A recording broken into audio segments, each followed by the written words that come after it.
Valid marriages in Ghana are either contracted under a particular custom, in which case to be called customary marriages, or they are contracted under the ordinance, in which case they are called Christian marriages or the ordinance marriage just for short. Or they may either be contracted under the Mohammedan law, in which case they are called the Mohammedan marriages. Now the big question to answer is, must you register your customary law marriages when you contract them?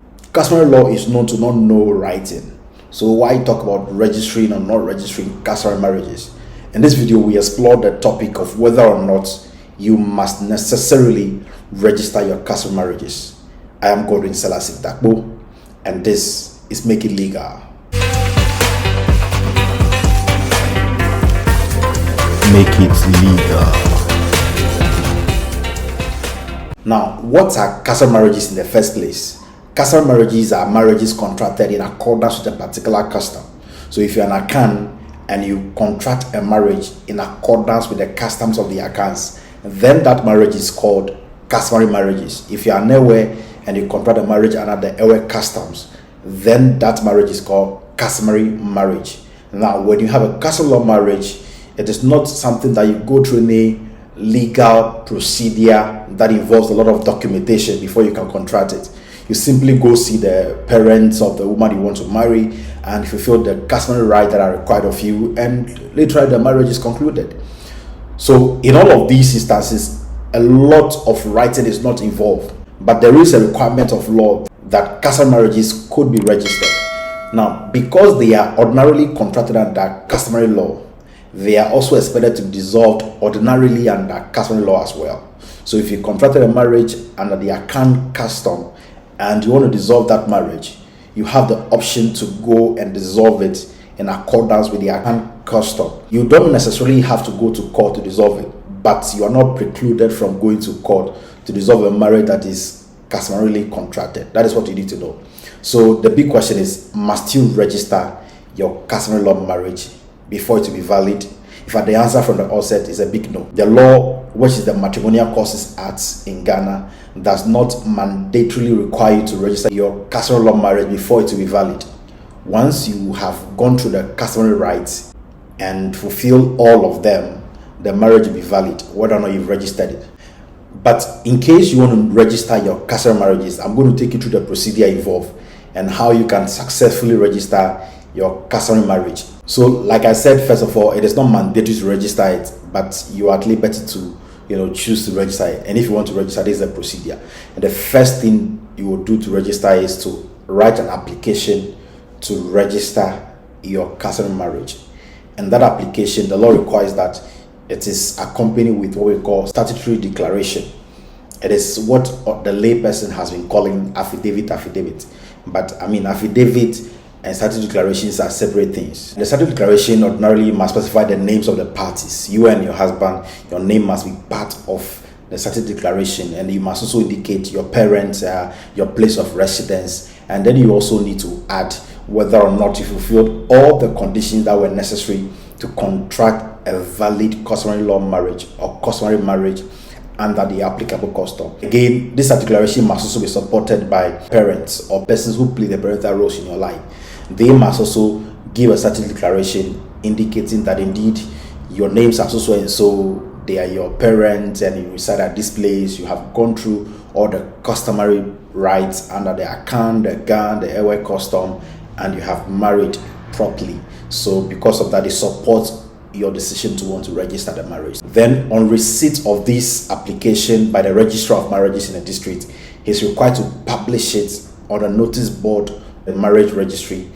He's supposed to publish it at that district, and on publication it's supposed to be there for 28 days.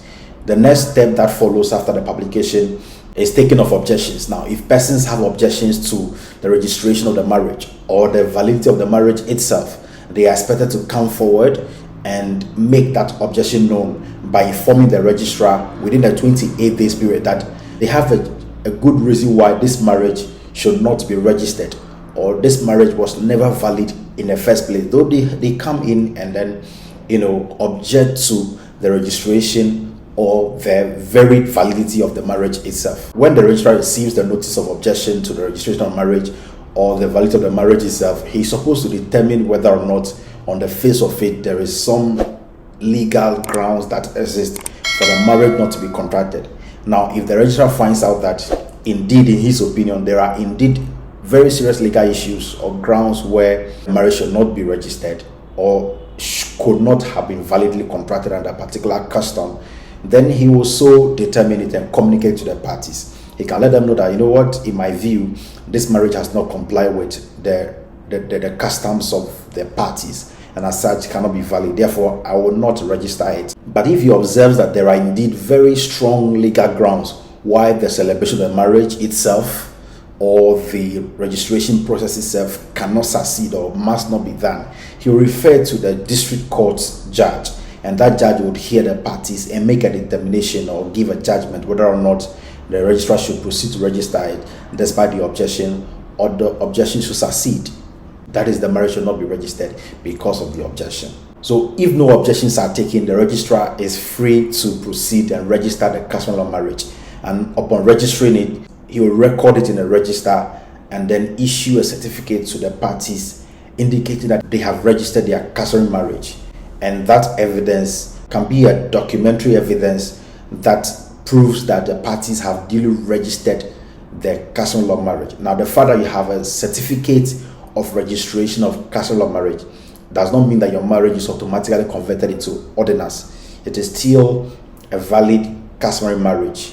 What it means is that you have an evidence to prove to anybody, maybe for your visa application processes or for education purposes or for some admission requirement, that you are married, and this is evidence that you are married. So you can obtain certificate of registration of customary marriage, and that is different from certificate of marriage.